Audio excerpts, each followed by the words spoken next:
তোমরা যারা গাছপ্রেমী বন্ধু তাদের কিন্তু এই সময় একটু সতর্ক থাকতে হয়, কারণ এই যে শীত পড়ছে, এই ঠান্ডার সময় গাছ কিন্তু খুব একটা জল নিতে পারে না। যদি রোদ প্রতিদিন পৌঁছয় গোড়ায় তাহলে ঠিক আছে, কিন্তু যে সমস্ত গাছের গোড়ায় প্রতিদিন রোদ পৌঁছচ্ছে না তাদেরকে কিন্তু খুব সাবধানে গাছ করতে হবে।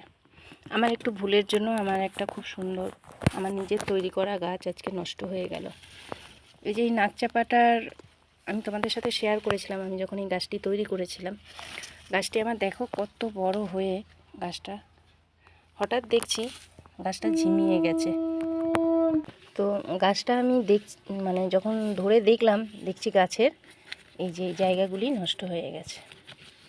গাছটা এত বড়, গাছটা কিন্তু শিকড় খুব ভালো আছে, কিন্তু থাকলেও কিছু করার নেই, এই জায়গাগুলি গাছটার নষ্ট হয়ে গেছে। এত বড় গাছটা হয়ে, মানে নিজের তৈরি গাছ, একটা বাচ্চা মানুষ যেভাবে করা হয় সেইভাবে করার পর সেই গাছ যদি নষ্ট হয়, এর থেকে মানে দুঃখের মানে কিছু হয় না। যারা গাছপ্রেমী মানুষ তাদের কাছে এত বড় একটা গাছ নষ্ট হয়ে যাওয়া শুধুমাত্র আমার একটু ভুলের জন্য।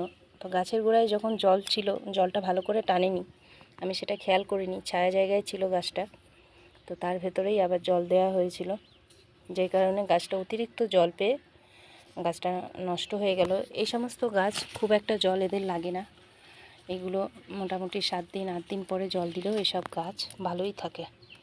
কিন্তু যেহেতু ছোট, সেহেতু এর জল টানার ক্ষমতা সেরকম একটা তৈরি হয়নি, অতিরিক্ত জলের কারণে গাছটার গোড়াটা পচে গেছে, পচে গিয়ে গাছটা নষ্ট হয়ে গেল।